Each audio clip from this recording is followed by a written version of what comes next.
الحمد لله رب العالمين والصلاة والسلام على سيد الأنبياء والمرسلين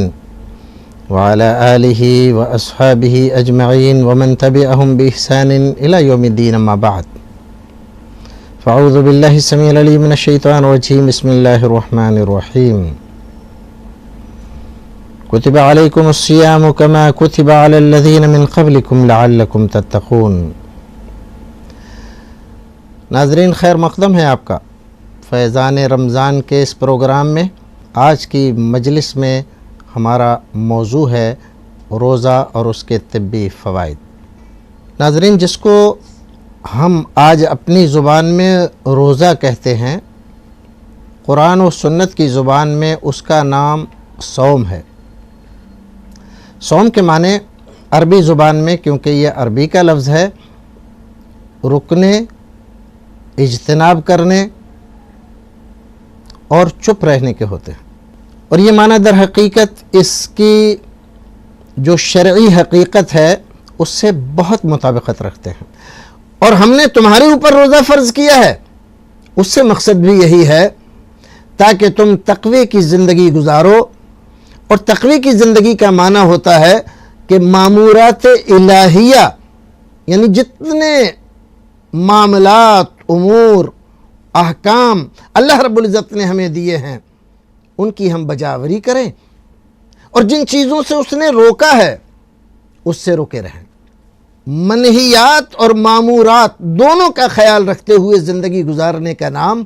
تقوی کی زندگی ہے۔ یہ دنیا جس میں ہم اور آپ رہتے ہیں، اگر آپ غور کریں تو ساری برائیوں کی جڑ،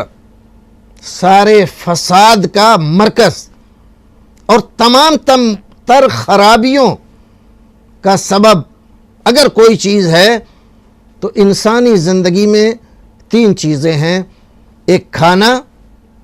ایک پینا اور ایک جنس۔ خواہشات حیوانیہ جس سے ہمارا بدن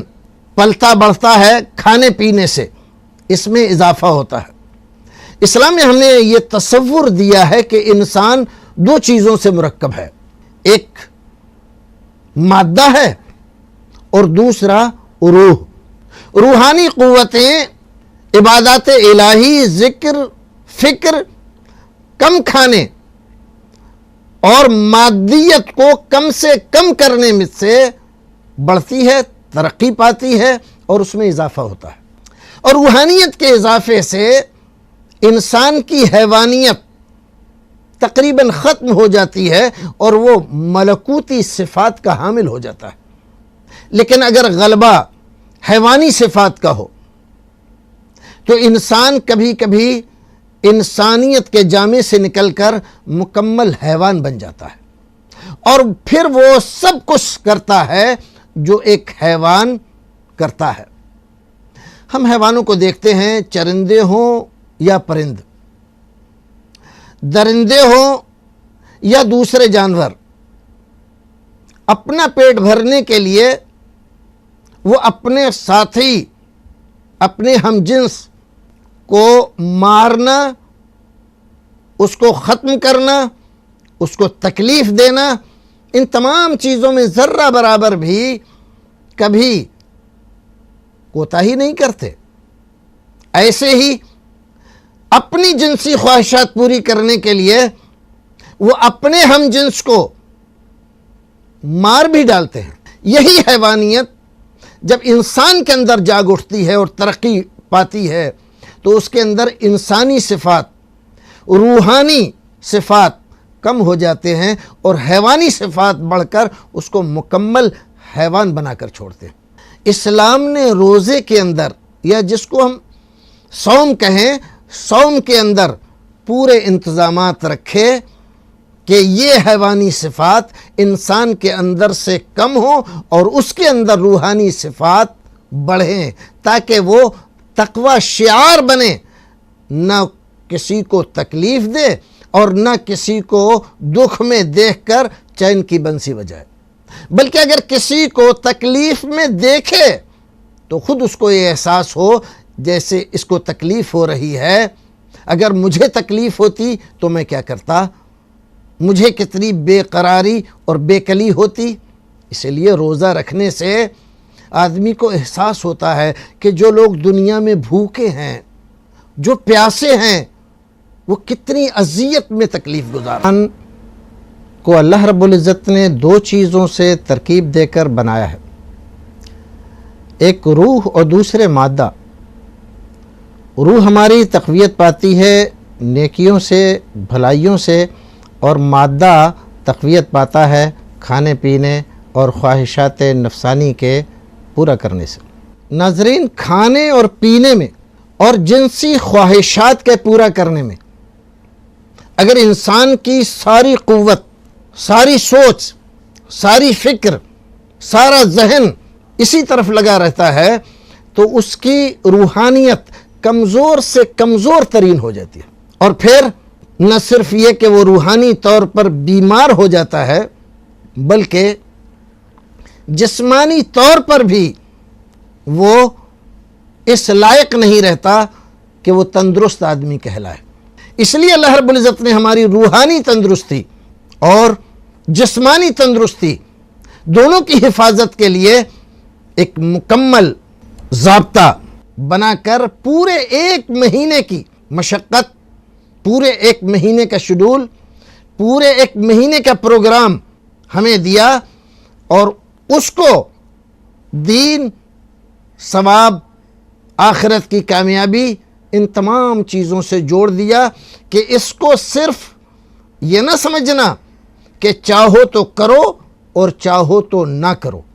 بلکہ یہ تمہارے اوپر ایسے ہی فرض ہے جیسے نماز فرض ہے، جیسے زکوٰۃ فرض ہے، جیسے حج فرض ہے، اور اس کی رعایت کرنا یہ بھی تمہارے لیے بہت ضروری ہے۔ تو انسان کی تندرستی، اس کی صحت، اس کی توانائی روحانی اور جسمانی دونوں روزے سے متعلق اللہ رب العزت نے کر دی ہیں۔ ظاہری خواہشوں کے ساتھ ساتھ کچھ خواہشیں اندرونی بھی ہوتی ہیں، کچھ برائیاں اور بھی ہوتی ہیں جو ہم زبان سے کرتے ہیں، جو ہم آنکھ سے کرتے ہیں، جو ہم دل سے کرتے ہیں۔ روزے میں ان کی پابندی بھی ضروری قرار دی گئی، اور روزہ رکھنے کی حقیقت میں ان کو بھی شامل کیا گیا۔ اسی آدمی کا روزہ مکمل ہے جو آدمی ان چیزوں کا بھی خیال رکھتا ہے۔ چنانچہ رسول اکرم صلی اللہ علیہ وسلم نے فرمایا، من لم يدع قول الزور والعمل به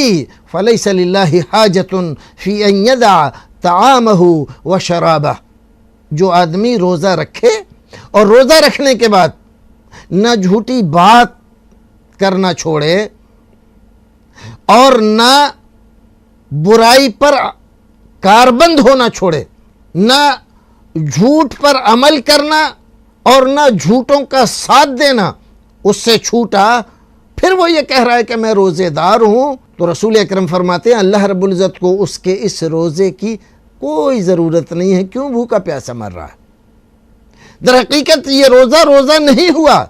ہم نے کھانے پینے سے تو پرہیز کیا لیکن زبان غیبت اور چغلی میں صبح سے شام تک چلتی رہی۔ جھوٹی باتیں کرنا، بہتان تراشی کرنا، افترا پردازی کرنا، لوگوں پر طرح طرح کے الزامات لگانا، ان تمام سے ہم نے پرہیز نہیں کیا تو ہمارا روزہ حقیقت میں روزہ نہیں ہوا۔ روزہ صرف کھانے پینے کو چھوڑ دینا، خواہشات نفسانی کو تیاگ دینا صرف اسی کا نام نہیں ہے، بلکہ آدمی مکمل طور پر اپنے آپ کو ہر طرح کی خواہشات سے دور رکھے اور اس کا تمام تر تعلق اپنے رب کے ساتھ جڑ جائے۔ غریبوں کو دیکھے تو ان کی مدد کرنا چاہے، بھوکوں کو دیکھے تو ان کو کھلانا چاہے، پیاسوں کو دیکھے تو ان کے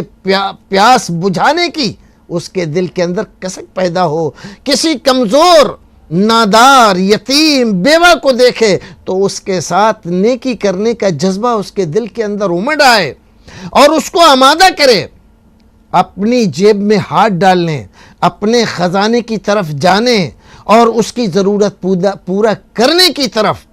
اگر یہ جذبات، یہ احساسات آدمی کے اندر پیدا ہوتے ہیں تو اس کو سمجھنا چاہیے کہ روزے کی ضرورتیں اور روزے کے مقاصد وہ اچھی طرح سے پورے کر رہا ہے، ورنہ یہ محض ایک فارمیلٹی ادا کر رہا ہے، اس سے زیادہ فائدہ ہونے والا نہیں ہے۔ ایک طرح سے اگر دیکھا جائے تو اللہ رب العزت نے یہ ہمیں ایک جبری فوجی مشق کے طور پر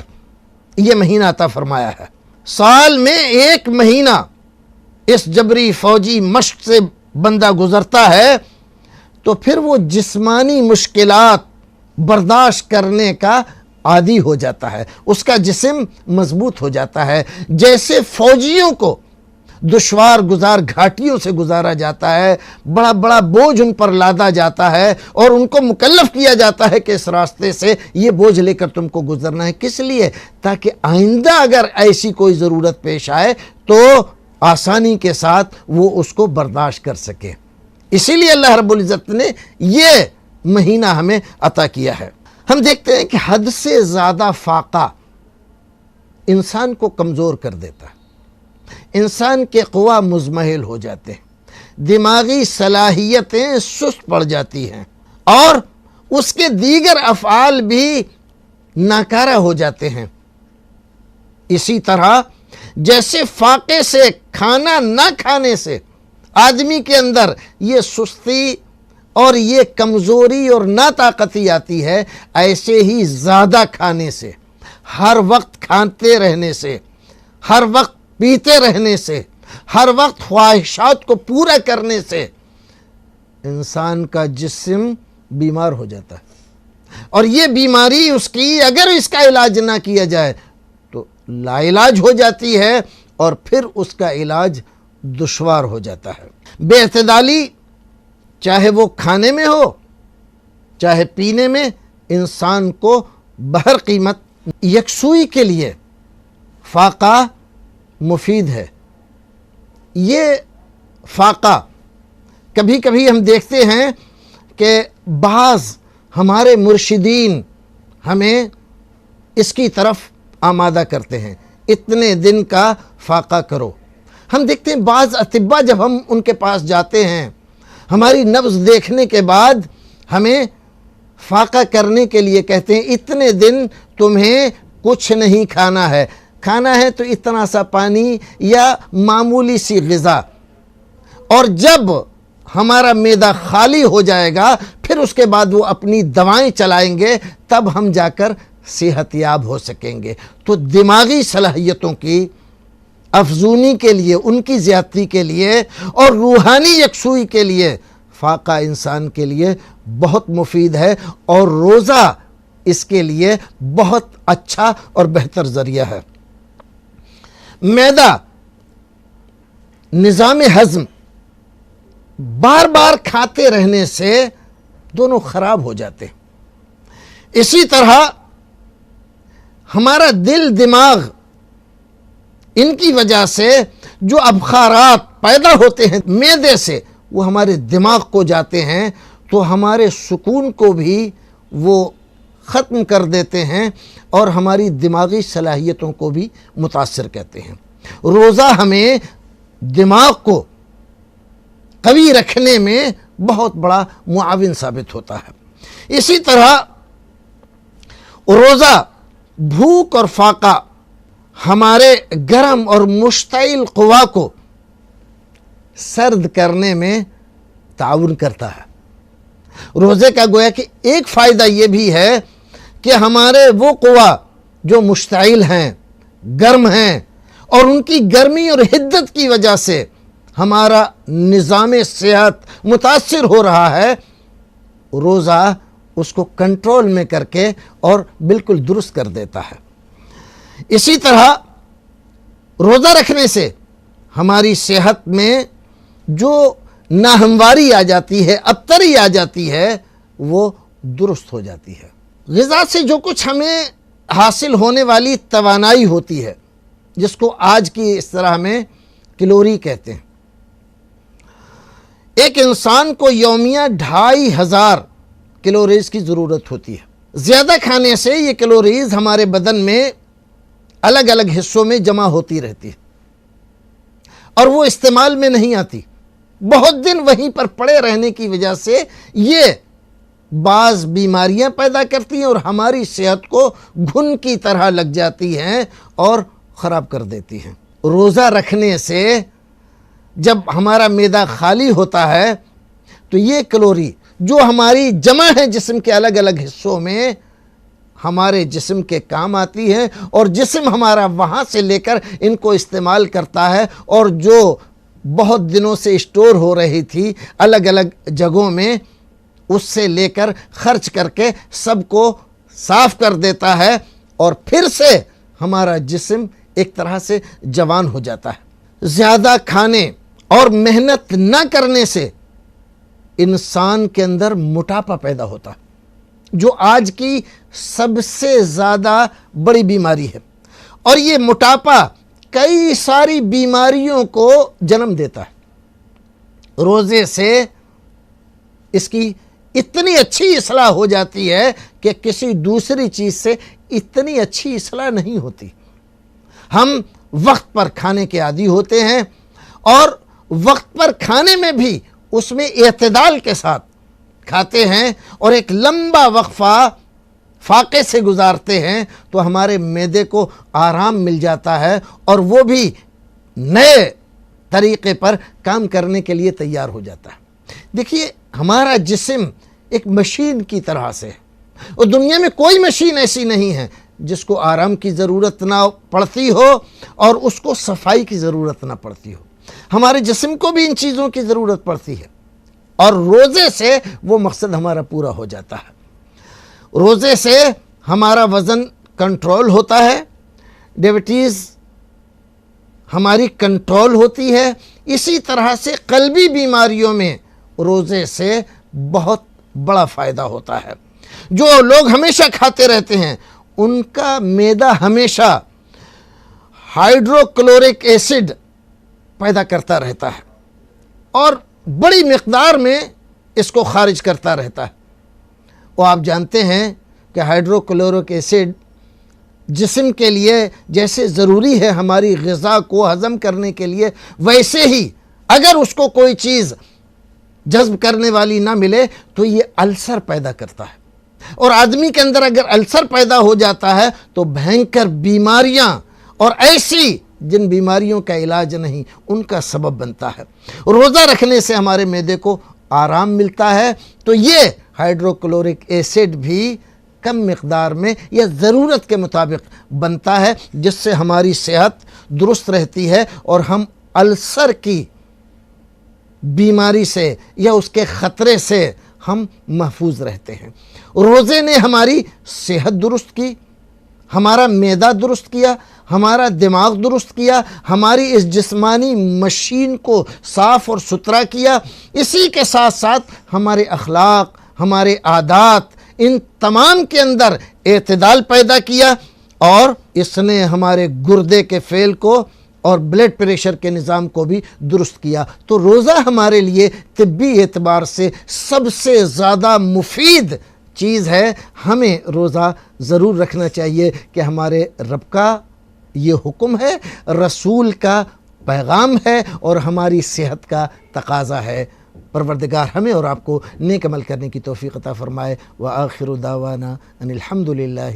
رب العالمین.